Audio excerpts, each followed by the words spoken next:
தீர்க்கதரிசன புத்தகம் 3ஆம் அதிகாரம். ஏசாயா 3ஆம் அதிகாரத்தை நாம் திருப்பிக் கொள்வோம்.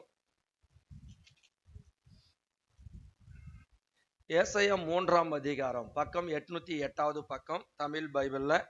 இங்கு 3ஆம் அதிகாரத்துல 10வது வசனத்தை ஒரு மையப்படுத்தி இந்த வார்த்தைகளை தியானிக்கும்படி ஆண்டவர் கிருபை பாராட்டினார். அந்த வார்த்தைகளை உங்களுக்கு கொடுக்கும்படி ஆண்டவர் கிருபை பாராட்டுவாராக. ஆமென் சொல்லுங்க. அல்லேலூயா. ஏசாயா 3ஆம் அதிகாரம் 10வது வசனத்தை நாம் வாசிக்கலாம். உங்களுக்கு நன்மை உண்டாகும் என்று நீதிமானுக்கு சொல்லுங்கள், அவர்கள் தங்கள் கிரிகளின் பலனை அனுபவிப்பார்கள். கீழே, துன்மார்க்கனுக்கோ ஐயோ, அவனுக்கு கேடு உண்டாகும், அவன் கைகளின் பலன். அல்லேலூயா. கர்த்தர் இந்த வார்த்தைகளை கர்த்தர் நமக்கு ஆசீர்வதித்து தருவாராக. பரலோக பிதாவே, ஆசீர்வதிக்கப்பட்ட இந்த நல்ல நாளுக்காக நன்றி சொல்லுகிறோம். இந்த வார்த்தையை ஆண்டவரே துதிக்கிறோம். ஆண்டவரே, நீர் எங்களோடு பேசுற இந்த வார்த்தைக்காக நாங்கள் துதிக்கிறோம். இந்த வார்த்தையினுடைய ஆண்டவரே துதிக்கிறோம். உள்ளான அந்த ஆழங்களை, அகலங்களை, அந்த அன்பை ஆண்டவரே நாங்கள் ருசிக்கும்படி எங்கள் இருதத்தை நீர் திறந்தருளும்படி நாங்கள் ஜெபிக்கிறோம். எங்கள் ஆண்டவரே, எங்கள் இருதத்தை விருத்த சேதனம் பண்ணும்படி நாங்கள் ஜெபிக்கிறோம். எங்களுடைய சிந்தைகளையும் எண்ணங்களையும் எங்களுடைய ஆவி, ஆத்துமா, சரீரங்களையும் நீர் ஒருமுகப்படுத்தி உமக்கு நேராய் ஒவ்வொருடைய இருதத்தையும் பக்கமாய் திருப்பும்படி நாங்கள் ஜெபிக்கிறேன். தொடர்ந்து நீர் ஆசீர்வதித்து தாரும். அடியனை மறைத்து வெளிப்படும்படி ஜெபிக்கிறோம். உடைய கிருபையின் கரத்திலே ஒப்பு கொடுக்கிறோம், நடத்துவீராக. ஏசு ரத்தத்தால் ஜெபம், இயேசுவின் நாமத்தில் பிதாவே, ஆமென். அல்லேலூயா. இந்த வேதத்துல நாம் வாசிக்கிறோம். 3ஆம் அதிகாரம் 10வது வசனத்துல வாசிக்கும் போது, உங்களுக்கு நன்மை உண்டாகும் என்று நீதிமானுக்கு சொல்லுங்கள், அவர்கள் தங்கள் பலனை அனுபவிப்பார்கள். துன்மார்க்கனுக்கோ ஐயோ, அவனுக்கு கேடு உண்டாகும், அவன் கைகளின் பலன் அவனுக்கு கிடைக்கும் என்று சொல்லுகிறார். ஆமென் சொல்லுங்க. அப்ப நீதிமானுக்கு ஆண்டவர் சொல்றாரு, நீதிமானுக்கு போய் சொல்லு, அவங்களுக்கு நன்மை உண்டாகும் சொல்றார். அல்லேலூயா. அவர்கள் தங்களுடைய கிரிகளினுடைய பலனெல்லாம் அவங்க அனுபவிப்பாங்க. ஆனா துன்மார்க்கனுக்கு ஐயோ, அவனுக்கு கேடு உண்டாகும், அவன் கைகளின் பலனை அவனுக்கு கிடைக்கும் என்று சொல்லி சொல்றார். வேதத்துல இந்த சம்பவத்தை மையப்படுத்தி பார்க்கும்போது இந்த அதிகாரத்துல ஆண்டவர் நீதிமானுக்கும் துன்மார்க்கனும் உள்ள அந்த காரியத்தை குறித்து இங்க சொல்லப்படும் போது, இந்த ஒரு காரியத்தை ஏசாயா தீர்க்கதரிசி எப்படிப்பட்ட அந்த சூழ்நிலை நீதிமானையும் துன்மார்க்கனையும் வேறு பிரித்து அந்த நன்மை உண்டாகிற காரியத்தையும் அந்த கைகளினுடைய கிரியை குறித்து இந்த இடத்துல 2 பேருடைய கிரியை குறித்து இந்த இடத்துல சொல்லுகிறதை நாம் வாசிக்கிறோம். இங்க வேதம் சொல்லுகிறது, யூதாவும் எருசலேமும் கர்த்தருக்கு விரோதமாக பாவம் செய்திருக்கிறது. ஆகவே அவருடைய பாவங்களின் நிமித்தமா அவர்களுக்கு அழிவு வரும் என்று இந்த இடத்துல ஏசாயா தீர்க்கதரிசி என்ன பண்றாரு, முன்னறிவிக்கிறார். ஆகவே இந்த பாபிலோனியர்கள் வந்து என்ன செய்றாங்கன்னா, யூதர்களை சிறைப்படுத்தி எருசலேமை வந்து அழித்து போட்டார்கள். அதனால அதன் பிறகு ரோமாபுரியில் உள்ள மக்கள், ரோமாபுரியாரும் எருசலேமின் மீது வந்து என்ன செய்யறாங்க, படையெடுத்து அவங்க வந்து யுத்தம் செய்து அதையும் முற்றிலுமா நாசமாக்கி போட்டாங்க. அப்ப கர்த்தர், சேனைகளின் கர்த்தர் இஸ்ரவேல் புத்திரரை வந்து என்ன பண்றாருன்னா கண்டித்து உணர்த்துகிறார். அப்படி உணர்த்தும் போது அவங்களுடைய ஜீவித்துக்கும் அந்த அரசாங்கத்துக்கும் அப்போ ஆதரவாக இருக்கும் அந்த எல்லாவற்றையும் என்ன பண்றாருன்னா விலக்கி போடுவதாக கர்த்தர் அங்க எச்சரிக்கிறதை குறித்து அந்த 3ஆம் அதிகாரம் 1வது வசனத்தையும் 3வது வசனத்தையும் வாசிக்கும் போது சொல்லப்படுகிறது. ஆகவே இஸ்ரவேல் புத்திரர் அப்ப ஒடுக்கப்படுறாங்க. அதனால அவர்கள் மத்தியிலே குழப்பம் உண்டாகுது, எல்லாமே சீரழிந்து போயிடும் அப்படின்னு 4வது வசனத்தையும் 5வது வசனத்தையும் நாம் வாசிக்கும் போது 12வது வசனத்தையும் அப்படிதான் சொல்லுகிறார். எல்லாத்தையும் நான் அழித்து போடுவேன் என்று எச்சரிக்கிறதை இந்த இடத்துல நாம் வாசிக்கிறோம். ஆகவே அப்படி சொல்லிட்டு இஸ்ரவேல் புத்திரரை ஆளுகை செய்வதற்கு யாரும் இருக்க மாட்டாங்க, அரசாங்கத்திலும் கர்த்தருடைய ஆசீர்வாதம் தங்கியிருக்காது அப்படின்னு 6வது வசனமும் 8வது வசனமும் இங்க சொல்லப்படுது இந்த அதிகாரத்துல நீங்க பார்க்கும்போது. அப்ப சீயோன் குமார்த்தியினுடைய ஆபரணங்கள் எல்லாவற்றையும் கர்த்தர் என்ன பண்ணுவாரா, உரிந்து போடுவார் என்று சொல்லி 17வது வசனத்தையும் 27வது வசனத்திலையும் அப்படி சொல்லப்படுகிறது. ஆனா யுத்த ஆயுதங்கள் இஸ்ரவேல் புத்திரர்கள் வந்துட்டு என்ன பண்ண மடிந்து போவார்கள் என்று சொல்லி 25வது வசனத்தையும் 26வது வசனத்துல சொல்லப்படுது. ஆகவே இஸ்ரவேல் புத்திரர் தேவனுக்கு விரோதமாய் அநேக பாவங்களை செய்து ஆண்டவருக்கு விரோதமா என்ன செஞ்சாங்க, கோபம் உண்டாக்கிட்டாங்க என்று 8வது வசனம் சொல்லுது. ஆகவே அவர்கள் கர்த்தருடைய மகிமையை, அப்ப மகிமையான அந்த கண்களுக்கு முன்பாக என்ன ஆயிட்டாங்கன்னா இஸ்ரவேல் புத்திரர் எரிச்சல் உண்டாக்கிட்டாங்களாம். அப்ப இஸ்ரேல் புத்திரர் வந்துட்டு தேவனுக்கு விரோதமா பாவம் செய்து தேவனுக்கு விரோதமா அப்ப தேவனை கோபப்படுத்தினாங்க. ரெண்டாவது அவருடைய மகிமையின் கண்களுக்கு முன்பாக அவங்க எரிச்சல் உண்டாக்குனாங்களாம். 8வது வசனம் சொல்லுது.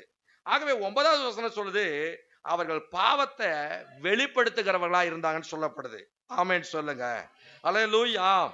அப்ப கர்த்தர் தங்களுக்கு கொடுத்திருக்கிற அந்த அதிகாரத்தை தவறாக பயன்படுத்தி ஜனங்களை ஒடுக்குனாங்கன்னு சொல்லப்படுது. ஆமென் சொல்லுங்க. அல்லேலூயா. அப்படி ஒடுக்குறாங்க. அது 12வது வசனத்தையும் 15வது வசனத்தையும் அந்த ஒடுக்குகிற காரியத்தை குறித்து சொல்லப்படுகிறது, தவறாக பயன்படுத்தினது. ஆகவே 16வது வசனத்துல சொல்லப்படும் போது சியோன் குமார்த்தியினுடைய அப்ப வந்து சியோன் குமார்த்திகள் என்ன செய்தாங்களாம்? அகந்தைகளா மாற்றாங்களாம். அல்லேலூயா. அப்ப அகந்தைகளா பெருமை உள்ளவங்களா மாற்றாங்களாம். அப்ப இஸ்ரேல் புத்திரர் தேவனுக்கு விரோதமா பாவம் செய்து அவர்களை அழித்து போடவும் அவர்களில நீதிமான்களுக்கு, ஆனா இஸ்ரேல் புத்திரர் விரோதமா பாவம் செஞ்சாலும் கூட அந்த அழித்து போட்டாலும் கூட அவர்களில நீதிமானா இருக்கிறவங்களுக்கு நன்மை உண்டாகும் அப்படின்னு ஏசாயா தீர்க்கதரிசி அவங்களுக்கு எச்சரிக்கிறார். அல்லேலூயா சொல்லுவோமா? அல்லேலூயா. அப்ப கோபம் உண்டாக்குறாங்க, எரிச்சல் உண்டாக்குறாங்க, பாவத்தை வெளிப்படுத்தினாங்க, அதிகாரத்தை தவறா பயன்படுத்தினாங்க, அதிக அகந்தை உள்ளவர்களா மாறினாங்க. ஆனா அவர்கள் மத்தியிலும் தேவனுக்கு விரோதமா பாவம் செய்து அழித்து போட்டாலும் கூட அவர்கள் நடுவில நீதிமானா வாழ்ந்தவர்களுக்கு, நீதிமானா வாழ தங்களை அர்ப்பணிக்கிறவர்களுக்கு நன்மை உண்டாகும் என்று 3ஆம் அதிகாரம் 10வது வசனம் சொல்லுது. ஆமென். அல்லேலூயா. இன்றைக்கு எனக்கு அருமையானவர்களே, இன்றைக்கு நமக்குள்ள இப்படிப்பட்ட பாவங்கள் இல்லாம, தேவனை கோபப்படுத்தாம, எரிச்சல் உண்டாக்காம, நாம் அகந்தையா இல்லாம இஸ்ரவேல் புத்திரருக்கு முன்னாடி இஸ்ரவேல் புத்திரருக்கு முன்பாக நம்மை நாம் ஆண்டுக்கு பிரியமா நீதிமானா வாழ்வதற்கு நம்மை அர்ப்பணிச்சும் ஒப்பு கொடுத்தோம்னு சொன்னா ஆண்டவர் உங்களுக்கு நன்மையை ஆண்டு தருவாரா? அல்லேலூயா. அல்லேலூயா. அதுதான் இந்த அதிகாரத்தில் சொல்லப்படுது 3:10 உங்களுக்கு நன்மை உண்டாகும் என்று நீதிமானுக்கு போய் சொல்லுங்க, அவன் தங்க கைகளின் கிரிகளுக்கு அந்த கைகளின் பலன் அவனுக்கு கிடைக்கும்ன்றார். ஆமென் சொல்லுங்க. ஆனா துன்மார்க்கமா தேவனுக்கு கோபம் உண்டாக்கி எரிச்சல் உண்டாக்கி பாவத்தையோடு கூட பாவத்தை கூட்டிக் கொண்டு அகந்தியா வாழ்ந்து தவறாய் அதிகாரத்தை பயன்படுத்தி வாழ்கிறவங்களுக்கு, அப்படிப்பட்ட துன்மார்க்கனுக்கு இங்க சொல்றாரு கேடு உண்டாகும், அவன் கைகளின் பலன் அவனுக்கும் கிடைக்கும் என்று சொல்லுகிறார். ஆமென். அல்லேலூயா. அதுதான் 1வது வசனம் சொல்லுது. அப்ப இஸ்ரேல் புத்திரர் இதோ சேனைகளின் கர்த்தராக இருக்கிற ஆண்டவர் எருசலேமிலும் இருந்தும் யூதாவில் இருந்தும் சகல விதமான ஆதரவாகிய அப்பம் என்கிற எல்லா ஆதரவையும் தண்ணீர் என்கிற எல்லா ஆதரவையும் ஆண்டவர் என்ன செய்தாராம்? அழித்து போட்டாராம். ஆமென். அல்லேலூயா. அப்ப இஸ்ரேல் புத்திர தங்கள் கைகளுடைய கிரிகள் தங்களுக்கு விக்கிரங்களை என்ன பண்ணாங்க? விக்கிரங்களை செஞ்சாங்க, அதை ஆராதிச்சாங்க, அது எங்களுக்கு உதவி செய்யும் அப்படின்னு அதை நம்பினாங்க. ஆனா உதவி செய்யும் என்று எதிர்பார்த்தாங்க. ஆனா உதவிக்கு பதிலாக ஏமாற்றம் அவங்களுடைய வாழ்க்கையில வந்தது என்று சொல்லி ஏசாயா தீர்க்கதரிசி இஸ்ரவேல் புத்திரரை குறித்து எச்சரிக்கிறதை இந்த இடத்துல நம்ம வாசிக்கிறோம். ஆமென் சொல்லுங்க. அப்ப கர்த்தர் ஆதரவா இருந்த எல்லாவற்றையும் தண்ணீர் அப்பம் எல்லாவற்றையும் அழித்து போட்டாராம். காரணம் தேவனுக்கு கோபம் உண்டாக்குனாங்க, எரிச்சல் உண்டாக்குனாங்க, பாவத்தை செய்தாங்க, விக்கிரங்களை வழிபட்டாங்க. அப்ப அகந்தை அவங்களுக்குள்ள வந்துச்சு.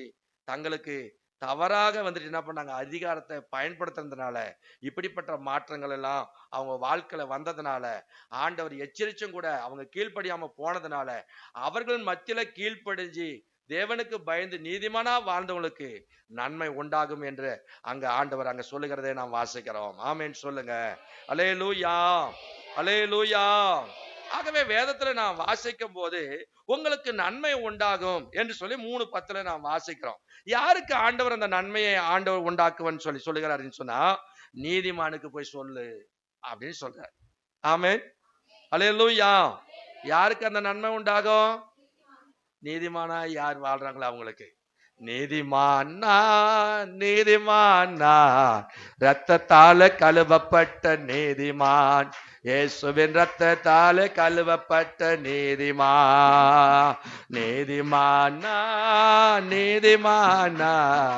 ரத்தத்தாலே கழுவப்பட்ட நீதிமான், இயேசுவின் ரத்தத்தாலே கழுவப்பட்ட நீதிமான். பனை மரம் போல் நான் செழித்தோங்குவேன், கேதுரு மரம் போல் வளர்ந்திடுவேன். பனை மரம் போல் நான் செழித்தோங்குவேன், கேதுரு மரம் போல் வளர்ந்திடுவேன். கர்த்தரின் இல்லத்தில் நாட்டப்பட்டு முதிர் வயதிலும் நான் கனி தருவேன். கர்த்தரின் இல்லத்தில் நாட்டப்பட்டு முதிர் வயதிலும் நான் கனி கொடுப்பேன். நீதிமானா ரத்தத்தால கழுவப்பட்ட நீதிமான், ரத்தத்தால கழுவப்பட்ட நீதிமானா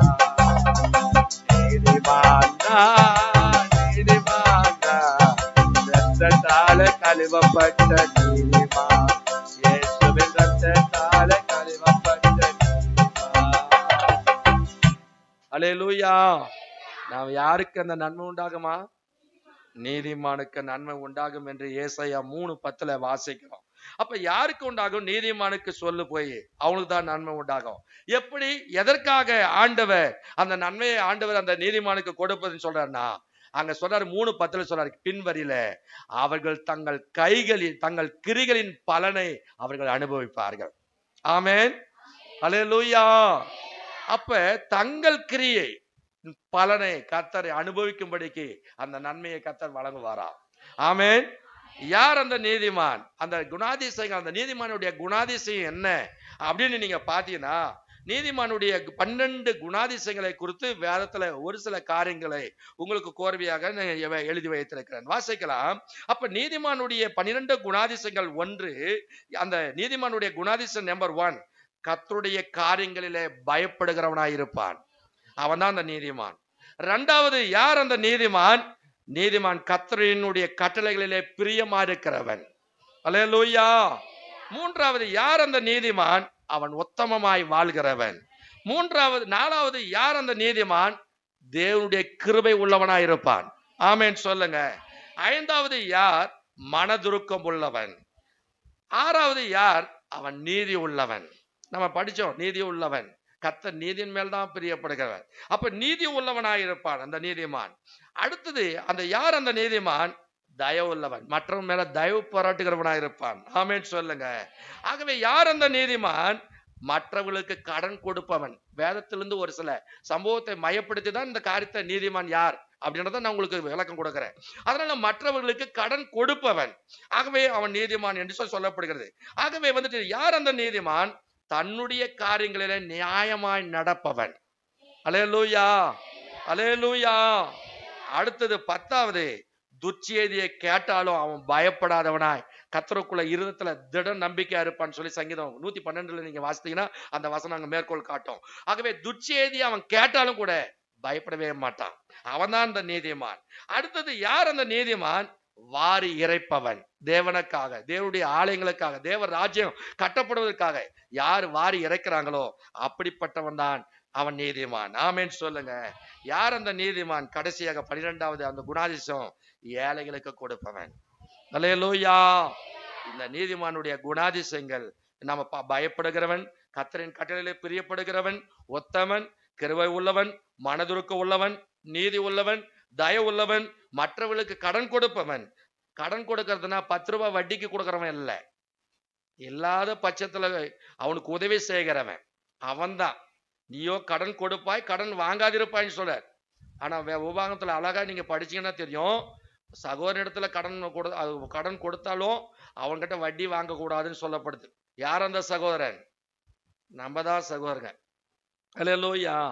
பைபிள் சொல்லுது உபாகம புத்தகத்துல, நான் எடுத்து வாசிக்கிறேன். இப்ப நான் அந்த டாபிக் வேற மாதிரி போயிடும். ஆகவே அதுக்கு வேற மற்ற நேரத்துல எனக்கு கேளுங்க, நான் காட்டி கொடுக்குறேன். ஆகவே மற்றவர்களுக்கு கடன் கொடுப்பவன், தன்னுடைய காரியங்களை நியாயமாய் நடப்பவன், துர்ச்செய்தியை கேட்டாலும் பயப்படாதிருக்கிறவன், வாரி இறைப்பவன், தேவனுக்காக, தேவனுடைய ஊழியங்களுக்காக ஏழைகளுக்கு கொடுப்பவன். ஆமென் சொல்லுங்க. வெளிப்படுத்தல் புத்தகத்துல பிரகடனம் 3ஆம் அதிகாரத்தை நீங்க திருப்பிக் கொள்ளலாம். வெளிப்படுத்தல் 3ஆம் அதிகாரத்துல நீங்க வாசிக்கும் போது பிரகடன புத்தகம் பைபிளுடைய கடைசி புத்தகத்துக்கு நேராக நம்முடைய கண்களை திருப்போம். பிரகடனம் 20ஆம் அதிகாரம், வெளிப்படுத்தல் 20ஆம் அதிகாரம் 3வது வசனத்தை நீங்க வாசிப்பீர்கள் என்று சொன்னால் 20ஆம் அதிகாரம் 3வது வசனம். அதற்கு பின்பு அது கொஞ்ச காலம் விடுதலையாக வேண்டும் என்று சொல்லப்படுகிறது. ஆமென் சொல்லுங்க. யாவரும் தங்கள் கைகளின் கிரிகளின் படியே நியாயத்திற்கு அடைந்தாங்க என்று காட்டுகிறது இந்த இடத்துல. ஆமென் சொல்லுங்க. கொஞ்ச காலம் தான் அவங்களுக்கு, ஆனா அதுல கொஞ்ச காலம் அவன் விடுதலை ஆகி அவன் என்ன பண்ணும், எப்படியாவது அவனுடைய கிரியை வேலை செய்யணும்ன்றத அவன் செஞ்சுட்டு இருப்பான். ஆமென் சொல்லுங்க. ஆகவே யாவரும் தங்கள் கைகளின் கிரிகளின் படியே நியாயத்திற்கு அடைவார்கள் என்று காட்டுகிறது. 22ஆம் அதிகாரத்தை பைபிளுடைய கடைசி பகுதி, தமிழ் பைபிளுடைய கடைசி பகுதி, தெலுங்கு பைபிளுடைய கடைசி பகுதி. கடைசி பகுதியில 22ஆம் அதிகாரத்துல 22ஆம் அதிகாரம் 12வது வசனத்தை நீங்க வாசித்தீங்கன்னு சொன்னா, இதோ சீக்கிரமாய் வருகிறேன், அவனவனுடைய கிரிகளின் படியே அவனவனுக்கு நான் அளிக்கும் பலன் என்னோடு வருகிறது. அல்லேலூயா, அல்லேலூயா. நீதிமானா வாழ்கிறவனுக்கு பலன் உண்டாகும். தங்கள் கைகளின் கிரிகளின் பலனை அவங்க அனுபவிப்பாங்கன்னு சொல்றாரு. ஆகவே ஆண்டவர் இங்க சொல்றாரு, சீக்கிரமா இதோ சீக்கிரமாய் வருகிறேன், அவனுடைய கிரிகளின் படி அவனுக்கு நான் அளிக்கும் பலன் என் கூடவே வருகிறதுன்னு சொல்றார். ஆமென் சொல்லுங்க. அல்லேலூயா.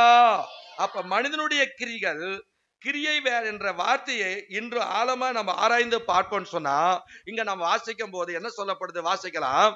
ஆகவே மனிதனுடைய கிரியை எப்படி இருக்குது? பிரசங்கி புத்தகத்தை எடுத்துக்கொள்வோம், குயிக்கா கொஞ்சம் எடுத்துக்கொள்வோம். பிரசங்கி புத்தகத்தை திருப்பிக் கொள்வோம். 4ஆம் அதிகாரம், பிரசங்கி 4ஆம் அதிகாரம் 4வது வசனத்தை நாம் எடுத்தவர்கள் வாசிக்கலாம். பிரசங்கி 4:4.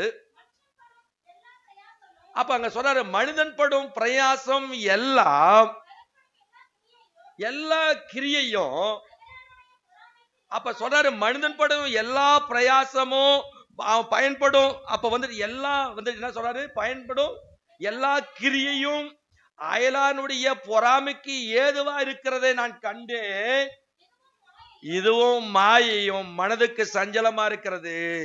ஆமென் சொல்லுங்க. அப்ப இங்க மனிதனுடைய கிரியை எப்படி இருக்குது அப்படின்னு சொல்றாருன்னா, பிறனுடைய பார்த்து பொறாமைக்கு ஏதுவான கிரியை, மற்றவங்களை பொறாமப்படுறது, அவன் அப்படி வாங்கிட்டானே, அதை வாங்கிட்டானே, இதை வாங்கிட்டானே, மற்றவனை பார்க்கறது, பொறாமப்படுறது. அப்ப மனிதனுடைய கிரியை எப்படி இருக்குது? பொறாமப்படுகிற சுபாவம். 2வது எபேசியருக்கு எழுதின நிருபத்தை நீங்க திருப்பிக் கொள்ளுங்க. எபேசியருக்கு எழுதின நிருபம் 5ஆம் அதிகாரம் 11வது வசனத்தை நீங்க வாசித்தீங்கன்னு சொன்னா, அங்கு எபேசியர் 5ஆம் அதிகாரம் 11வது வசனத்தை நாம் எடுத்தவர்கள் வாசிக்கலாம். அப்ப அததான் சொல்றாரு, கனியற்ற அந்தகார கிரிகளை. அப்ப சொல்றாரு கனியற்ற, அப்ப நம்மளுடைய வாழ்க்கையில எப்படி இருக்க கூடாது? கனி உள்ள ஒரு வாழ்க்கை வாழணும். அப்ப கனியற்ற அந்தகார கிரிகளுக்கு உடன்படாம, ஆமென் சொல்லுங்க. அப்ப அந்தகார கிரி, அந்த இருளின் கிரியை நம்ம என்ன செய்யணும்? கடிந்து கொள்ளணும். ஆமென் சொல்லுங்க. 3வது, அந்த மனிதனுடைய கிரியை எப்படி இருக்குது? 6ஆம் அதிகாரம், கலாத்தியர் 6ஆம் அதிகாரம், முன்னாடி புத்தகத்தை படிங்க. கலாத்தியருக்கு எழுதின நிருபத்துல 6:1 சொல்லப்படுது. பிரசங்கி 8:11 சொல்றாரு, இந்த துர்க்கிரியை குறித்தாங்க சொல்லப்படுது. அப்ப யூதா 8:1 அதிகாரத்தை எடுத்துக்கொள்வோம்.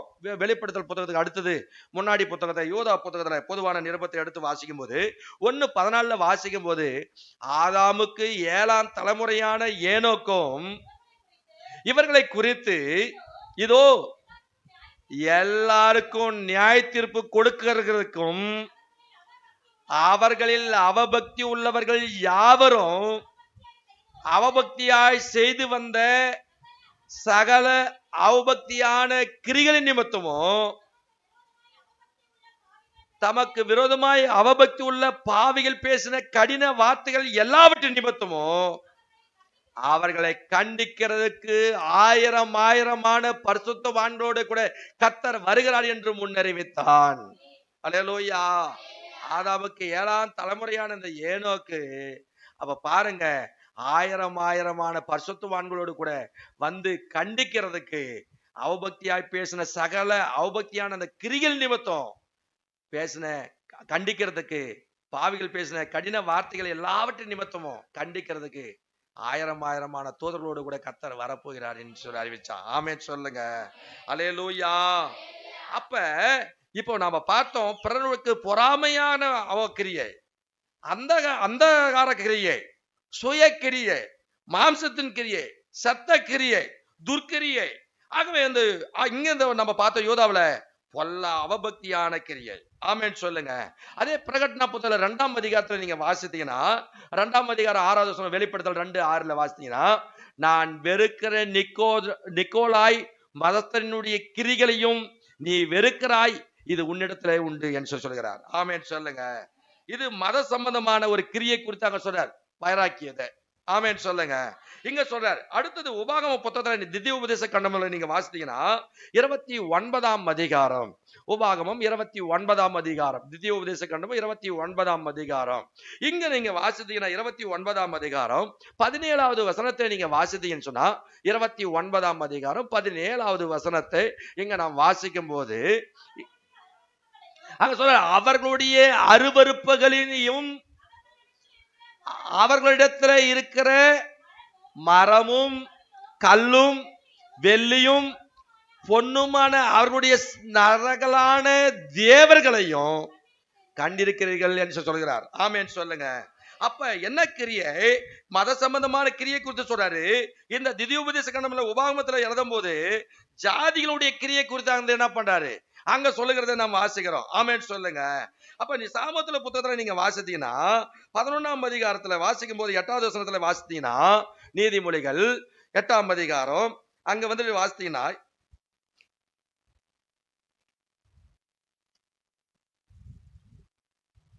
21ஆம் அதிகாரம் 8வது வசனத்தை படிங்க போலாம் கொஞ்சம். 21:8. இங்க சொல்ற பாருங்க, குற்றம் உள்ளவன் தங்கள் வழிகளிலே அவன் எப்படிப்பட்டவனா இருக்கிறானா? மாறுபாடானவனா இருக்கிறான். ஆமென் சொல்லுங்க. அப்ப சுத்தம் உள்ளவன் எப்படி இருப்பானா? அவன் கிரிகள்ல கூட செம்மையா இருக்குமா. ஆமென் சொல்லுங்க. அப்ப கடைசியா மத்தேயு 5ஆம் அதிகாரம் 16வது வசனத்துல நீங்க வாசித்தீங்கன்னா அங்க சொல்லப்படுது. வாசிக்கலாம். 5ஆம் அதிகாரம் 16. இவ்விதமாய் மேல உள்ள வசனத்தை படிச்சு படிங்க. விளக்கை கொளுத்தி மரக்காலால் மூடி வைக்காமல் விளக்க தண்டின் மேலே வைப்பார்கள், அது வீட்டில் உள்ள யாவருக்கு அது வெளிச்சம் கொடுக்கும். இவ்விதமாய் உங்களுடைய நற்கிரைகளை கண்டு. ஆமென் சொல்லுங்க. அப்ப பரலோகத்தில் இருக்கிற உங்கள் பிதா உங்கள் நிமித்தமா மகிமைப்படுத்தும்படிக்கு. ஆமென் சொல்லுங்க. நம்முடைய நற்கிரியை வெளிச்சத்தின் பிள்ளைகள் என்பதை நம்ம என்ன பண்ணோம்? நற்கிரிகள் மூலமா காண்பிக்கணும்னு சொல்லுகிறார். ஆமென் சொல்லுங்க. இங்க 12 காரியங்களை குறித்து சொல்லப்படும் போது பொறாமைக்கு எதுவான கிரியை, அந்தகார கிரியை, சுயக்கிரியை, மாம்சத்தின் கிரியை, சத்த கிரியை, பொல்லாத கிரியை, துர்க்கிரியை, அவபக்தி கிரியை, பக்தியான கிரியை, மத சம்பந்தமான கிரியை, ஜாதிகளினுடைய கிரியை, செம்மையான கிரியை, நற்கிரியை என்று சொல்லுகிறார். ஆமென் சொல்லுங்க. அப்ப மனிதனுடைய கிரிகளை குறித்து அங்க எழுதுகிறார். ஆகவே இதுல மனிதனுக்கு தேவையான கிரியை மிக முக்கியமானது என்ன அப்படின்னா, என்ன கிரியை அப்படின்னா செம்மையான கிரியை. ஆமென் சொல்லுங்க. கைகளை உயர்த்தி அலையிலே சொல்லுவோமா? 2வது என்ன கிரியை அப்படின்னா நற்கிரியை செய்ய வேண்டும். ஆமென் சொல்லுங்க. இதுதான் ஒரு மனிதனுக்குள்ள அந்த கிரிகள் இருக்கணும்னு சொல்றார். ஆமென் சொல்லுங்க. இந்த கிரியை நமக்கு இருந்துச்சுன்னு சொன்னா கிரிகளுக்கு பலனை கர்த்தர் நமக்கு கொடுப்பார். ஆமென். அப்ப அவனவன் கிரிகளுக்கு ஏற்ற பலன் உண்டு என்று வேதம் திட்டவட்டமாக நீதிமானுக்கு போய் சொல்லு அப்படின்னு சொல்றார். அவனுக்கு நன்மை உண்டாக்குன்னு சொல்றார். ஆமென் சொல்லுங்க. அப்ப மற்ற தவறான கிரிகளை நாம் என்ன செய்யணும்? புறமே தள்ளி நாம் செம்மையான கிரியையோ நற்கிரியையோ செய்வதற்கு நம்மை நாம் என்ன செய்ய வேண்டும்? தேவனுடையத்துல ஒப்பு கொடுத்து தேவனை நாம் மகிமைப்படுத்துவோம் என்றால் உங்கள் கிரிகளுக்கும் பலன் உண்டு. எத்தனை பேர் விசுவாசிக்கிறீங்க? அல்லேலூயா, அல்லேலூயா. அப்ப செம்மையான பாதையிலே நடவுங்கள் என்று வேதம் சொல்லுகிறது. அப்ப ஏசாயா 27ஆம் அதிகாரத்துல நீங்க வாசித்தீங்கன்னா, ஏசாயா 26ஆம் அதிகாரம் 7வது வசனத்துல நீங்க வாசிக்கும் போது, ஏசாயா 26ஆம் அதிகாரம் 7வது வசனத்தை நீங்க வாசிப்பீர்களேன்னு சொன்னால் அங்க சொல்றாரு, நீதிமானுடைய பாதை எப்படி இருக்குமா? உன் பாதை நீ செம்மையான கிரியை நற்கிரியை மட்டும் நீ சேரவனா நீ இருந்தன்னு சொன்னா உனக்கு பலன் கொடுக்கறது மாத்திரமல்ல, ஆண்டவர் சொல்றாரு, அப்ப உங்க கிரிகளுக்கு வந்துட்டு என்ன பண்ண, செம்மையான பாதையில நீங்க நடக்கும் போது, செம்மையான நீதிமானுடைய பாதை செம்மையா இருக்கிறது என்று சொல்றாரு. ஆமென் சொல்லுங்க. அப்ப அப்படி நடக்கும் போது என்ன பண்ணுது, நீதிமானுடைய பாதை எப்படி இருக்கணும்? நமக்கு பாதை உலக மக்கள் மத்தியில தேவனுக்கு முன்னாடி செம்மையா இருக்கணும். ஆமென் சொல்லுங்க. அல்லேலூயா. அப்ப மகா நீதிபரராகிய நீர் நீதிமானுடைய பாதையை செம்மைப்படுத்துகிறீர். ஆமென் சொல்லுங்க. அப்ப ஆண்டவரே செம்மைப்படுத்துவாராம். ஆமென். நம்முடைய பாதை செம்மையா இருக்குதுன்னா ஆண்டவர் நம்முடைய பாதையை செம்மைப்படுத்தியே கொண்டு போவார் ஆண்டவர். ஆமென். ஆகவே அப்ப வந்து நீதிமானுடைய பாதை குறித்து சொல்றார். அப்ப நீதிமான்கள் என்ற வார்த்தையை இந்த இடத்துல, இந்த அதிகாரத்துல 13 தடவை திருப்பி பயன்படுத்துறார். ஆமென் சொல்லுங்க. அப்ப 15 முதல் 32வது வசனம் வரைக்கும் உள்ள வசனங்கள்ல 9 தடவை இந்த இடத்துல நீதிமான் என்று பயன்படுத்துகிறார். ஆமென் சொல்லுங்க. பயன்படுத்தப்பட்டு உள்ளது. அப்ப நீதிமொழிகள் நீங்க வாசித்தீங்கன்னு சொன்னா, நீதிமொழிகள் புத்தகம் 10ஆம் அதிகாரம், நீதிமொழிகள் சாமத்துல 10ஆம் அதிகாரம் 15வது வசனத்திலிருந்து நீங்க வாசிக்கும் போது அங்க வந்துட்டு பாத்தீங்கன்னா, அப்ப அந்த இடத்துல வந்து சொல்லப்படுது. வாசிக்கலாம். நீதிமொழி 10ஆம் அதிகாரம் 15வது வசனத்திலிருந்து, ஐஸ்வர்யவானுடைய ஆகவே வந்து இங்க சொல்லப்படுது. அப்ப 15வது வசனத்துல 32வது வசனம் வரைக்கும் 9 தடவை என்ன பண்ணுது, அந்த நீதிமான் உடைய பாதை குறித்து அங்க அழகா திட்ட தெளிவாய் சாலமோன் ஞானி அங்க எழுதுகிறதை நாம் வாசிக்கிறோம். ஆமென் சொல்லுங்க. அல்லேலூயா. அப்ப நீதிமானுக்கு பலன் உண்டு. ஏன்னா செம்மையான கிரியை, நற்கிரியை அவன் செய்யணும்னு சொல்லி ஆண்டவர் எதிர்பார்க்கிறார். அப்படி அவன் செய்கிறவனுக்கு அவன் கிரிகளுக்கு ஏற்ற பலன் உண்டு என்று சொல்லி நீதிமானுக்கு நீ போய் சொல்லு, அவனுக்கு நன்மை உண்டாகுன்னு சொல்றார். ஆமென் சொல்லுங்க. அப்ப நீதிமானா செம்மையான கிரியை, நற்கிரியை நம்ம செய்ய வேண்டும் சொன்னா, நீதிமொழிகள் 10ஆம் அதிகாரம் 15வது வசனத்தை வாசிக்கும் போது வாசிக்கலாம். நீதிமொழிகள் 10ஆம் அதிகாரம் 5வது வசனம், ஐஸ்வர்யவனுடைய பொருள் அவனுக்கு அரணான பட்டணம். கைகளை உயர்த்தி அல்லேலூயா சொல்லுவோமா? அல்லேலூயா. அப்ப அங்க சொன்னாரு, அப்ப சிறுமப்பட்டவனுடைய என்ன வாசிங்க, 10ஆம் அதிகாரம் 5, ஐஸ்வர்யனுடைய பொருள் அவனுக்கு அரணான பட்டணம், ஏழைகளின் வறுமையோ அவர்களை கலங்க பண்ணும். 16வது வசனம், நீதிமானுடைய பிரயாசம் ஜீவனையும் துன்மார்க்குடைய விளைவோ. ஆமென் சொல்லுங்க. நீதிமானுடைய பிரயாசம் ஜீவனை கொடுக்கும், துன்மார்க்குடைய விளைவு பாவத்தை அது பிறப்பித்து கொண்டே இருக்கும். ஆமென் சொல்லுங்க. 17வது வசனம் சொல்லுது, புத்திமதிகளை காத்து கொள்ளுகிறவன். ஆமென் சொல்லுங்க. அப்ப புத்திமதிகளை காத்து யார் நடக்கிறானோ அவன் ஜீவனுடைய வழியில நடந்து கொண்டிருக்கிறான். ஆமென். அப்ப ஜீவ வழியில் இருக்கிறான். அப்ப வந்து பாத்தீங்கன்னா, கண்டனை வெறுக்கிறவனோ மோசம் போக்கிறான். அல்லேலூயா. அப்ப சிச்சையை என்ன பண்றாங்கன்னா, அப்ப புத்திமதியை அந்த சிச்சையை ஏற்றுக்கொள்ள வேண்டும். அப்பதான் ஜீவ வழிக்கு போக முடியும். ஆமென் சொல்லுங்க. 2வது 10ஆம் அதிகாரம் அதே 18வது வசனம் சொல்லுது, பகையை மறைக்கிறவன் பொய் உதடன், புறம் கூறுகிறவன் மதிகேடன், அறிவில்லாதவன் என்று சொல்றார், புத்தி இல்லாதவன் சொல்றார். அப்ப பகையை மறைக்கிறவன் பொய்களை உதறான் என்று சொல்றார். அப்ப பகைமைக்கு பதில் நம்ம என்ன செய்யணும்? அவன் பகைச்சா நானும் பகைக்கணும் அப்படி கிடையாது. பகைமைக்கு பதிலாக நம்ம அன்பு செலுத்தணும்னு ஆண்டு சொல்லி கொடுத்துக்கிறார். ஆமென் சொல்லுங்க. அப்ப சிச்சையை நம்ம முதலாவது ஏற்றுக்கொள்ளணும், 2வது பகைமைக்கு பதிலாக அன்பு செலுத்தணும். ஆமென் சொல்லுங்க. ஆகவே அதுதான் மத்தேயு 5ஆம் அதிகாரம் 44வது வசனம் 45வது வசனத்துல, உன் சத்துருக்களை கூட நீ என்ன பண்ணணும்? சிநேகிக்கணும் என்று சொல்லுகிறார். நீதிமொழிகள் 10ஆம் அதிகாரம் 19வது வசனத்துல என்ன சொல்றாருன்னா, உதடுகள் சொற்களின் மிகுதியிலே பாவம் இல்லாம போகாது, தன் உதடுகளை அடக்கிறவனோ புத்திமான். ஆமென் சொல்லுங்க. நாக்குக்கு இது எலும்பில்லாத நாக்கு என்னன்னாலும் பேசணும், எப்படினாலும் பேசி நின்றக்கூடாது. ஆமென். நமக்கும் மற்றவங்களுக்கும் வித்தியாசம் இருக்குது. ஆமென். அதான் உங்களுக்கு அடிக்கடி நான் சொல்லுவேன், நான் ஏன் 2 கண்ணுல உங்களை எல்லாத்தையும் நான் பார்க்கிறேன், உங்க எல்லாருடைய கண்ணு என்னை பார்த்துட்டு இருக்குது. அப்ப நான் வந்துட்டு பாத்தீங்கன்னா, இந்த உலகத்துல உள்ள எல்லா மக்களும் நாம் யாரு, நம்ம எங்க போறோம், என்ன பண்றோம், என்ன செய்யறோம்னு எல்லாம் பார்த்துட்டே இருக்கிறாங்க.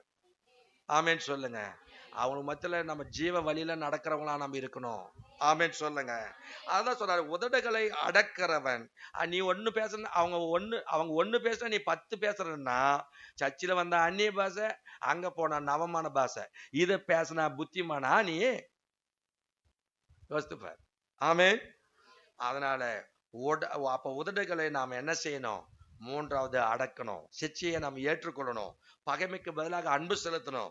ஆகவே உதடுகளை நாம் என்ன செய்யணும்? அடக்க வேண்டும். ஆமேன் சொல்லுங்க. நீதிமொழி 10ஆம் அதிகாரம் 20வது வசனத்துல வாசிக்கும் போது அங்க சொல்ற, நீதிமானுடைய நாவு எப்படி இருக்குதா? ஆமாங்க, உங்க நாவு எப்படி இருக்குது கொஞ்சம் பாருங்க.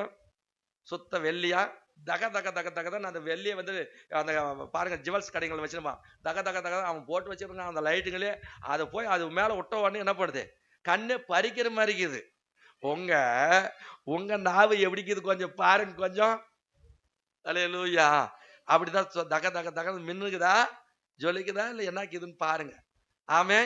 நிறைய பேருடைய நாவு எப்படி இருக்குது?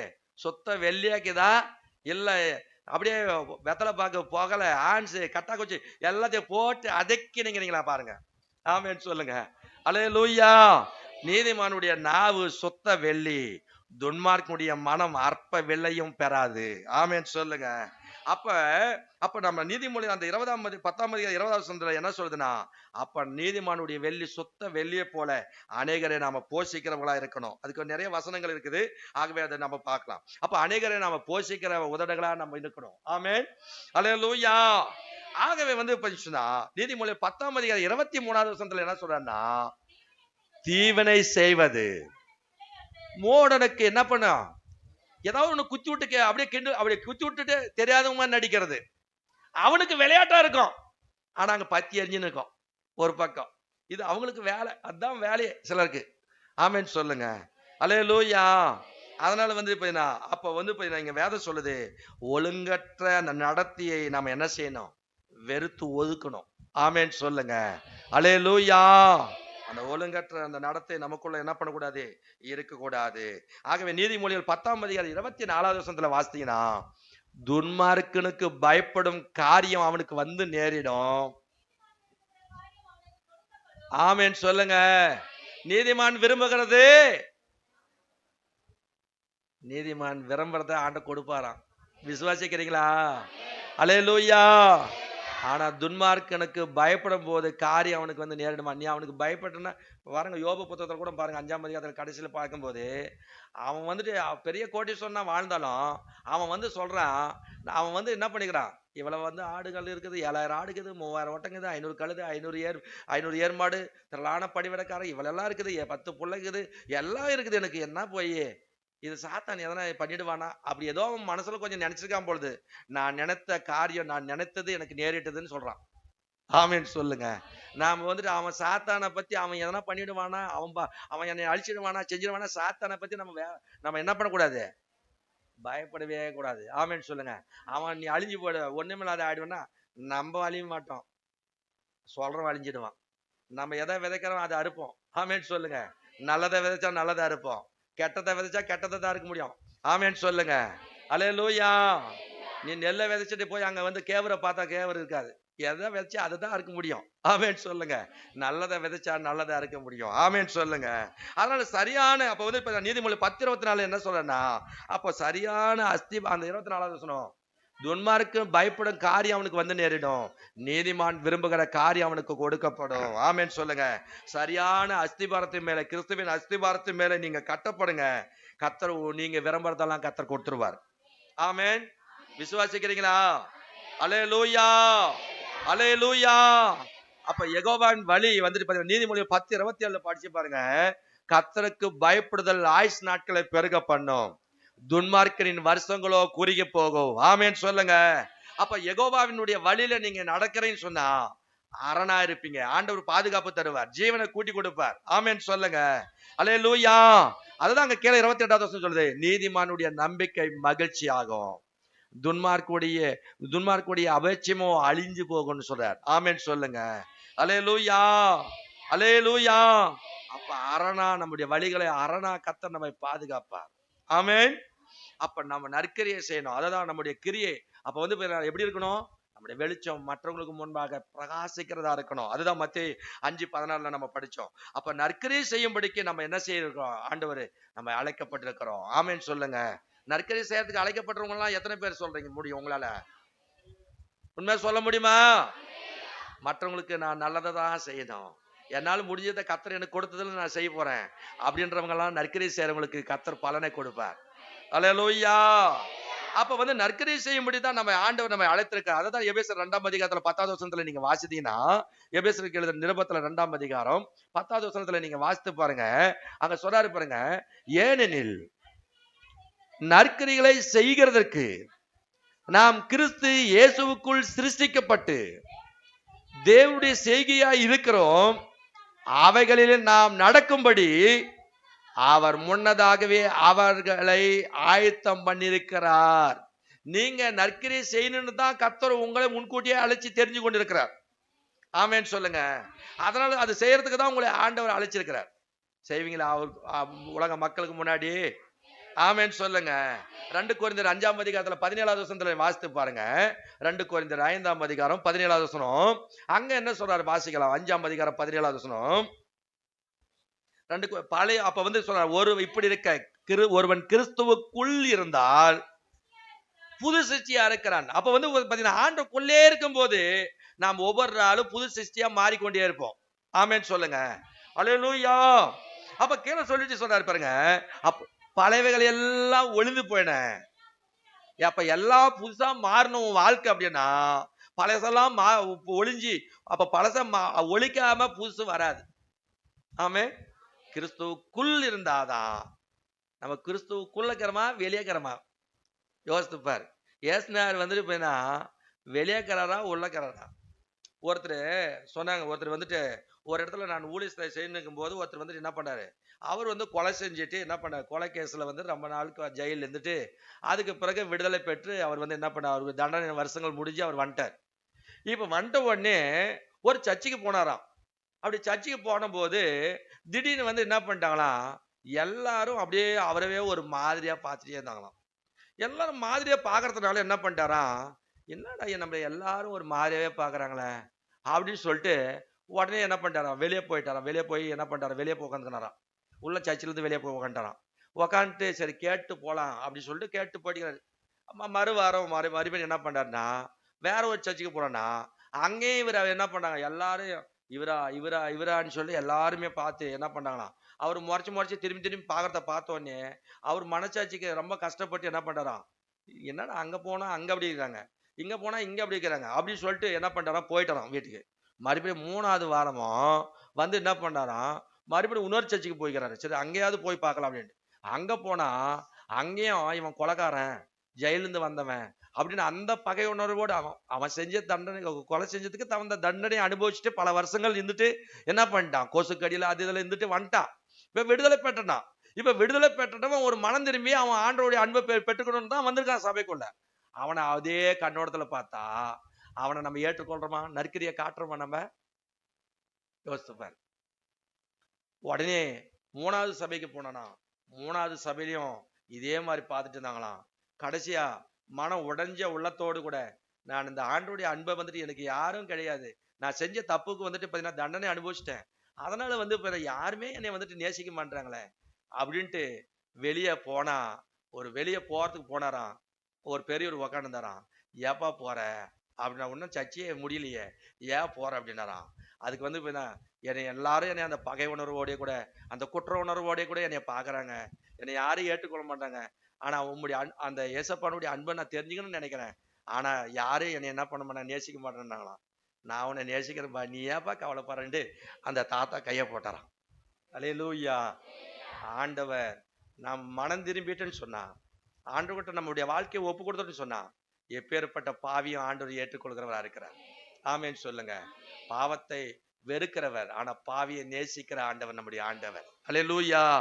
ஆகவே அப்ப பழையவர்கள் ஒருவன் கிறிஸ்துவுக்குள் இருந்தா புது சிருஷ்டியாவே இருப்பான். பழையவர்கள் எல்லாம் ஒளிஞ்சு போயிடும், எல்லாம் புதிதான ஒரு வாழ்க்கை வாரும். ஆமேன்னு சொல்லுங்க.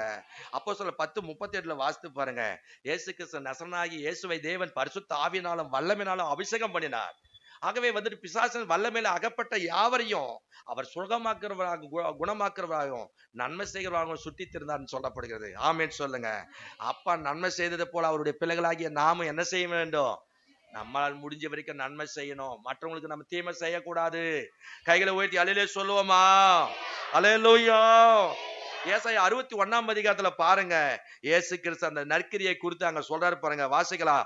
61 அதிகாரம், ஏசாயா 61 அதிகாரத்துல சொல்லப்படும் போது 1வது வசனத்துல இருந்து 3வது வசனம் வரைக்கும் வாசிக்கும் போது அங்க ஒரு பட்டியல் போட்டு சொல்றாரு பாருங்க. வாசிக்கலாம். 61 அதிகாரம். கர்த்தராகிய தேவனுடைய ஆவியானவர் என் மேல் இருக்கிறார். இயேசு கிறிஸ்து அங்க சொன்னாரு, நீ படிக்கும் போது உன் மேல ஆவியானவர் இருக்கிறாரா? நீ படிக்கணும். அப்படி என் மேல ஆவியானவர் இருக்கிறாரு. அங்க சொன்னோம், சிறுமப்பட்டவனுக்கு சுவிசேஷத்தை அறிவிக்கத்தான் கர்த்தர் என்னை அபிஷேகம் பண்ணி வச்சிருக்காரு. எதுக்கு அபிஷேகம் பண்ணி வச்சிருக்காரு?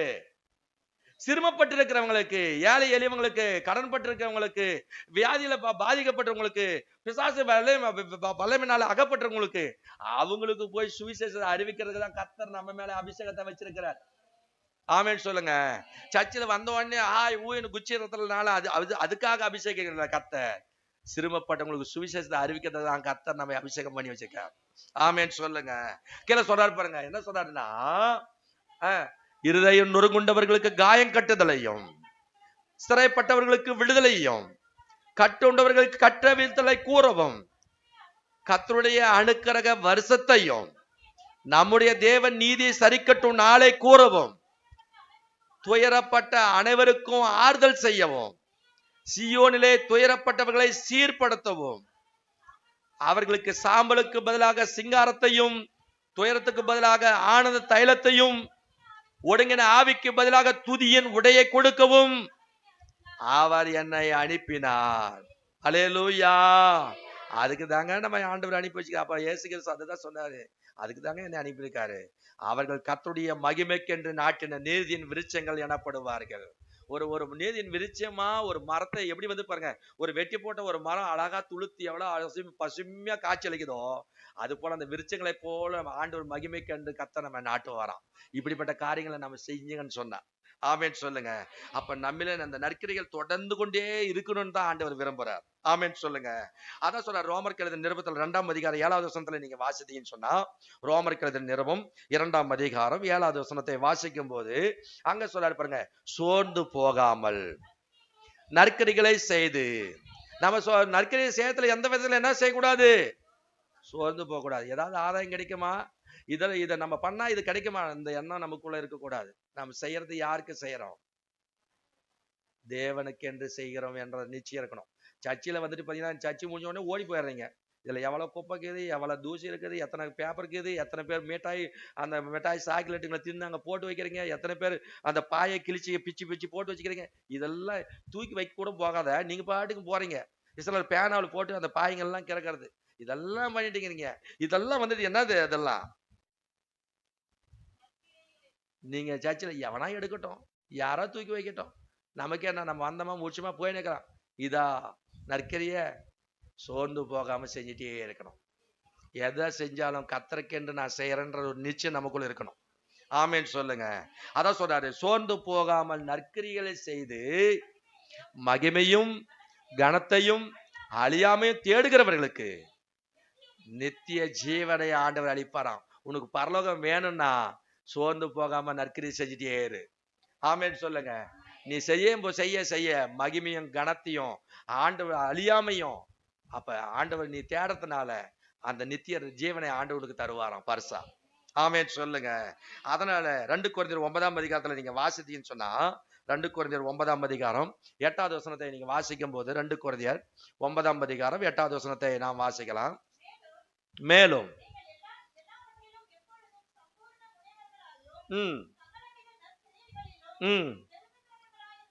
அப்ப வந்து சொல்றாரு சகல விதத்திலும் என்ன சொல்றாரு? 9ஆம் அதிகாரம் 8வது வசனமா? 2 கொரிந்தியர் 9:8. மேலும் நீங்கள் எல்லாவற்றிலும் எப்பொழுதும் சம்பூர்ணமுடையவர்களாயும் சகலவித நற்கரிகளிலே பெருகிறவர்களாயும் இருக்கும்படியாக தேவன் உங்களிடத்தில் சகல வித கிருபையையும், ஆமேன்னு சொல்லுங்க.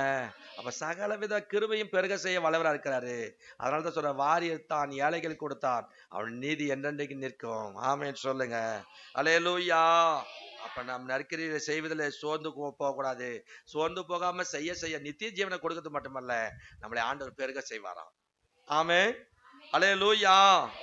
அந்த பாருங்க, அப்போஸ்தலர் 9ஆம் அதிகாரத்துல 36வது வசனத்துல இருந்து 38 வரைக்கும் நீங்க படிச்சு பாத்தீங்கன்னா 42 வரைக்கும் அந்த தபித்தாள் என்ற தொற்கால் என்ன செய்தா? அவள் மிகுந்த தான தர்மங்கள் நற்கரைகளை செஞ்சாலாம். திடீர்னு மறுத்து போயிட்டா. மறிச்சிட்ட பிறகு அந்த ஜனங்கள்லாம் வந்துட்டு அவ செஞ்ச அந்த நற்கரிகளை சொல்லி அந்த வஸ்திரங்கள்லாம் தூக்கி வச்சுக்கின்னு அவ செஞ்ச நற்கரிகளை சொல்லி எல்லாரும் என்ன பண்ண அழுதுட்டு இருந்தாங்களாம். அழுதுட்டு இருந்து உடனே பேதுருக்கு அழைப்பு கொடுத்து பேதுரு வரவழைக்கிறாங்க. பேதுரு வந்த உடனே அவளை மேல் வீட்டுல கொண்டு போய் கெடுத்து வச்சிருக்காங்க. கெடுத்து வச்சிருக்கும் போது பேதுரு இங்கதான் வந்திருக்கா, இவளை இப்படிப்பட்ட நற்கரியெல்லாம் செஞ்சிருக்காளே அப்படின்னு சொல்லி பேதுருக்கிட்ட சொல்லும் போது அவர் ஆவியில துயரமடைந்து போய் என்ன பண்றாரு, அந்த மேல் வீட்டு அறையில் இருக்கிற போது அந்த தபித்தாள் ஆகிய தொற்கால் கிட்ட போயிட்டு அவ செஞ்ச நற்கரை நிமித்தமா போய் ஜெபம் பண்றாரு. ஜெபம் பண்ண உடனே மறுபடியுமா அந்த நற்கரை நிமித்தமா கர்த்தர் அவரை வந்துட்டு என்ன பண்ண உயிரோடு எழுப்பி கொடுத்தாராம். அல்லேலூயா. மறுபடியும் அந்த அழுதுனுக்கிறவங்களுடைய துக்கத்தை மாற்றி மறுபடியும் உயிரோடு அவளை வந்துட்டு பிழைக்க வைத்திருக்கிறோம் அப்படின்னு சொல்லி ஆண்டவர் பலன் கொடுத்திருக்க, கிருபை கொடுத்திருக்காரு, ஜீவனை கொடுத்திருக்காருன்னு சொல்லி காண்பிச்சாராம். ஆமேன் சொல்லுங்க. அல்லேலூயா. நம்ம நற்கரிகளை நாயகியாக அந்த தபித்தாள் இருந்ததை போல நாம அந்த தொற்கால் தபித்தாள் போல நாம நற்கரிகளை செய்யணும். அப்படி செய்யும் போது நம்ம மரித்தாலும் மரிச்ச சரித்தை ஆண்டவர் நம்ம உயிர் பெற செய்வார். ஆமேன். அல்லேலூயா. அப்ப நற்கரிகள் செய்ய தகுதி என்னது அப்படின்னா 2 தீமோத்தேயு புத்தகத்துல நீங்க வாசித்து பாருங்க. 2 தீமோத்தேயு 3ஆம் அதிகாரம், 2 தீமோத்தேயு 3ஆம் அதிகாரத்தை எடுப்போம். 16வது வசனத்துல சொல்லப்படும் போது வேத வாக்கியங்கள் எல்லாம் தேவனுடைய ஆவியினால் அருளப்பட்டிருக்கிறது. தேவனுடைய மனுஷன் தேறினவனாகும், எந்த நற்கிரியை செய்ய தகுதி உள்ளவனாகவும் இருக்கும்படியாக அவைகள் உபதேசத்துக்கும் கடிந்து கொள்ளுதலுக்கும் சீர்திருத்தலுக்கும் நீதியை படிப்பதற்கும் பிரயோஜனம் உள்ளதா இருக்கிறது. ஆமேன் சொல்லுங்க. அப்ப சொன்னா நற்கிரிகள் செய்ய நம்ம தகுதியா மாறணும். எந்த தேவனுடைய மனுஷன் எப்படி இருக்கணுமா? தேறினவனா மாறணும். எந்த நற்கிரியை செய்ய தகுதி உள்ளவனா மாறணும்னு ஆண்டவர் விரும்புறார். ஆமேன். அல்லேலூயா. அப்ப நற்கிரியை செய்யறதுக்கு தகுதியா கர்த்தர் மாற்றணும். அப்ப நீதிமானுக்கு நன்மை கொடுப்போம். ஆகவே வந்திருப்பேனா நீதிமானுக்கு நன்மை உண்டாகுன்னு போய் சொல்லு அப்படின்னு ஆண்டவர் சொல்றாரு. வாசிக்கலாம் சங்கீதம். அந்த யாருக்கு நீதிமானுடைய நன்மை எப்படி இருக்குமா? சங்கீதம் 34:10 சொல்றாரு. அங்க சொல்றாரு, வாசிக்கலாம் சங்கீதம் 34வது சங்கீதம் 10வது வசனம். சிங்கக்குட்டிகள் தாழ்ச்சி அடைந்து பட்டினியா இருக்கும், கர்த்தரை தேடுகளுக்கோ ஒரு நன்மை குறைப்படாது. ஆமேன் சொல்லுங்க. அப்ப நீதிமானுக்கு குறைவில்லாத நன்மையை கர்த்தர் தருவார். அல்லேலூயா. நீ எதெல்லாம் குறைவுபட்டிருக்க அந்த குறைவில்லாத அந்த நன்மையை ஆண்டவர் இன்னைக்கு தர விரும்புறார். நீ நீதிமானா வாழ்றதுக்கு உன்னை அர்ப்பணிக்கிற ஒவ்வொருக்கும் அந்த நன்மையை கர்த்தர் தருவார். ஆமேன் சொல்லுங்க. சங்கீதம் 31வது சங்கீதத்துல நீங்க வாசித்தீங்கன்னு சொன்னா, சங்கீதம் 31வது சங்கீதம் 19வது வசனத்துல நீங்க வாசித்தீங்கன்னு சொன்னா, சங்கீதம் 31:19 உமக்கு பயந்தவனுக்கும்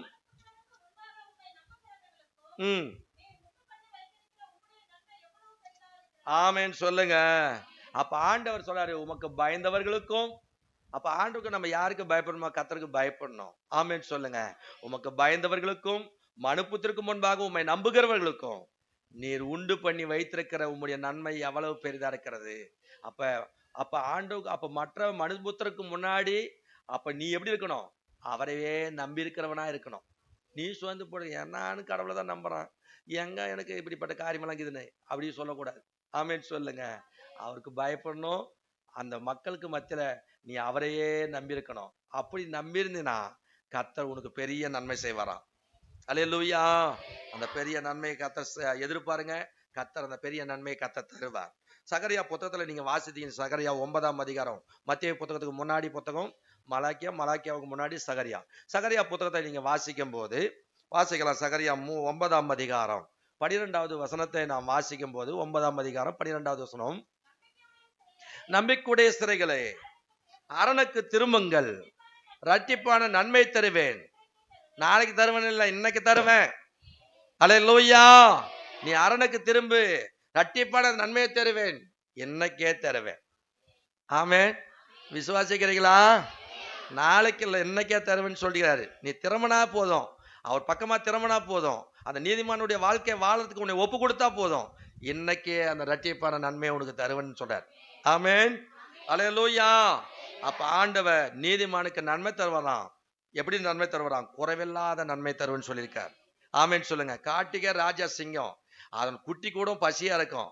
ஆனா என்னை தேடுறவங்களுக்கு ஒரு நன்மையும் குறையப்படாது. ஆமே, அந்த குறைவில்லாத நன்மையை தருவேன்னு சொல்றாரு. ரெண்டாவது பெரிய நன்மை, ஆண்டவருக்கு அவருக்கு பயந்திருக்கணும். அவரை நம்பியிருக்க உலக மக்கள் மத்தியில் நம்ம அவரே சார்ந்து நம்பியிருக்கணும். அப்படி நம்பியிருக்கும் போது பெரிய நன்மையை கத்த தருவன்னு வாக்கு பண்றார். ஆமேன்னு சொல்லுங்க. ஆகவே நீ அவர் இடத்துல நீங்க உண்மையா மனம் திரும்பி அவர் பக்கமா வந்துட்டேன்னு சொன்னா, ஒப்பு கொடுத்தேன்னு சொன்னா, ரட்டிப்பான நன்மையை இன்னைக்கு தருவேன், நாளைக்கு இல்ல, அரணுக்கு திரும்ப ரட்டிப்பான நன்மை தருவேன், இன்னைக்கே தருவேன்றார். ஆமேன்னு சொல்லுங்க. அல்லேலூயா. கர்த்தர் ரட்டிப்பான நன்மை தருவாரா? விசுவாசிக்கிறீங்களா? சங்கீதம் 23:6 சொல்லப்படுது, தொடர்கிற நன்மையை கர்த்தர் தருவார், நன்மையும் கிருபையும் என தொடரும், நான் நீடித்த நாட்களை கர்த்தருடைய வீட்டில நான் நிலைத்திருப்பேன்னு சொல்றார். ஆமென் சொல்லுங்க. அப்ப நன்மை கிருபை நம்ம தொடரும்னு சொன்னா, அப்ப தொடர்கிற நன்மையை கர்த்தர் நமக்கு தருவார், அவரே சார்ந்திருக்கும் போது. ஆமென், அல்லேலூயா. அப்ப சிறு பிள்ளைகள் தங்களுக்கு மாதிரியாக என்ன பண்ணாங்க, எதிர்பார்க்கறாங்க. அப்ப நீ ஜெபம் பண்ணா, நீ பைபிள் படிச்சா, நீ ஆலயத்துக்கு போனா, நீ நற்கிரியை செஞ்சனா, நீ எல்லாம் உன்னை ஃபாலோ பண்றாங்க. நீ என்ன செய்யறியோ அதெல்லாம் அவங்க சிறு பிள்ளைகளும் செய்வாங்க. மாதிரி நீதான். ஆமேன்னு சொல்லுங்க. அந்த மாதிரிகளை தான் பாக்குறாங்க. நீ எப்படி இருக்கிற? எங்க அப்பா அம்மாவே இந்த வாரம் சர்ச்சுக்கு போகல, நானும் போகல. எங்க அப்பா அம்மா அப்பப்ப விடுமுறை எடுத்துக்கிறாங்க சர்ச்சுக்கு போறதுக்கு, ஞாயிற்றுக்கிழமை. நானும் எடுத்துக்கிறேன். அதுதான் நீ என்ன செய்யற அதுதான் அவங்க செய்வாங்க. ஆமே. ஒரு பையனை வந்து பார்த்தேன் நானு. உடனே வந்து போயினா, அப்பா அப்பப்ப போய் பீடி பத்த வச்சுன்னு வர சொன்னாராம். அப்பப்ப பீடி பத்த வச்சுன்னு வந்துட்டு உடனே பத்த வச்சுன்னு வந்துட்டு என்ன பண்ண, அவர் பத்த வச்சு அவரே பிடிச்சி வச்சு வந்தாராம். இதை பார்த்துட்டு ஒரு நாள் அவங்க அப்பா சொன்னாராம், போய் அந்த பீடியை கொஞ்சம் பத்த வச்சுன்னு வாடான்னாராம். கடைசியா வந்து போய் இவர் அவங்க அப்பா வந்துட்டு அப்பப்ப பத்த வச்சு பிடிக்கிறத இந்த பையன் பார்த்துனே இருந்த உடனே ஒரு நாள் அவங்க அப்பா சொன்னாரா, போய் பத்த வச்சுன்னு வாடா கொஞ்சம் அப்படின்னு சொல்லி கொடுத்தமிச்சாராம் பீடியை. அப்ப அங்க பத்த வச்சுட்டு, அப்பா பத்த வச்ச உடனே இவர் வாயில வச்சு இழுத்தாரு இல்ல, நம்ம கூட கொஞ்சம் இழுத்து பார்க்கலாம்னு இழுத்து பார்த்தானா. அந்த பையனை கூப்பிட்டு கேட்டா, எங்க அப்பா இப்படிதான் இழுத்து பார்த்தாரு, பத்த வச்சு, அதை தான் நான் கூட இழுத்து பார்க்கறேன்றான். ஆமென் சொல்லுங்க. நாம மாடல் மாடல் மாடல். ஆமென் சொல்லுங்க. அல்லேலூயா. நல்ல நடக்கையை பெரியவர்கள் நம்ம என்ன செய்யணும், பிள்ளைகளுக்கு கற்றுக் கொடுக்க வேண்டும். ஆமென் சொல்லுங்க. எப்பொழுதும் குறைவே சொல்லிக் கொண்டே இருக்க கூடாது நம்ம பிள்ளைகளுக்கு. ஆமென் சொல்லுங்க. ஒரு பிள்ளைகளுக்கு எதை எடுத்தாலும் நீங்க குறையவே சொல்லிட்டு இருந்தீங்கன்னா, இது இல்ல அது இல்ல, அவரு அப்படி அவர் இப்படி அப்படின்னு நம்ம சொல்லிட்டே இருந்தோம்னா, அந்த பிள்ளைங்களுடைய மைண்ட்ல அது அப்படியே வந்து பதிவாயிடும். ஆமே. அப்பாவை பத்தி புள்ளைய அப்பாவை பத்தி பொண்டாட்டி தாய் வந்து சொல்லிட்டே இருந்தாலும், குறை சொல்லிட்டே இருந்தா பிள்ளைக்கு எப்போ அப்பா மேல நம்பிக்கை வரும்? அப்பா வந்து தாய் மேல குறை சொல்லிட்டே இருந்தாரு, தாய் மேல எப்ப பிள்ளைகளுக்கு அந்த நம்பிக்கை வரும்? யோசித்து பாரு. ஆமே. அல்லேலூயா. அப்ப நம்ம என்ன செய்யணும், நல்ல நடக்கையை பெரியவர்கள் என்ன செய்யணும், பிள்ளைகளுக்கு கற்றுக் கொடுக்க வேண்டும். ஆமேன் சொல்லுங்க. எப்பொழுதும் நம்ம குறைய சொல்லிக் கொண்டே இருக்க கூடாது. ஆமேன். அல்லேலூயா. ஒருவருக்கு ஒருவர் சுட்டி காட்டும் போது ஒரு விரல், நீ என்ன பண்ற, துப்பாக்கி எப்படி இருக்குது, நீ இப்படி மற்றவனை மட்டுமே குறை சொல்லியிருந்தா, இது ஒண்ணு வந்து உன்னை சொல்லுது. ஆனா இது வந்து என்ன பண்ணுது பாருங்க, இது எதிரு, இது உன்னை பார்த்து சொல்லுது. ஆமே.